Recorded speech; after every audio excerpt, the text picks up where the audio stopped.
26 जनवरी को दिल्ली किसान आंदोलन में शरीक होने आए कई अफराद के गायब होने की शिकायतों पर दिल्ली के वजीर आला अरविंद केजरीवाल ने उनके अहले खाना के साथ हमदर्दी जाहिर की।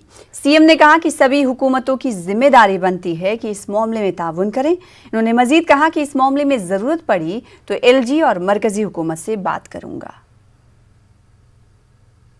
हिस्सा लेने के लिए आए थे वो वापस घर नहीं पहुंचे हैं, उनसे संपर्क नहीं हो पा रहा है, उनका कोई अता पता नहीं है, वो लोग मिसिंग हैं। मैं समझ सकता हूँ कि जिन लोगों के घरों के बच्चे या बुजुर्ग या कोई भी अगर उनके घर नहीं पहुँचे, उनसे संपर्क नहीं हो पा रहा, तो उनके घर के लोगों के ऊपर क्या बीत रही होगी।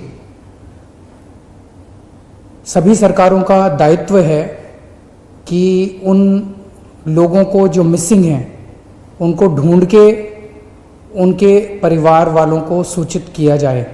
मैं अपनी तरफ से पूरी कोशिश करूंगा।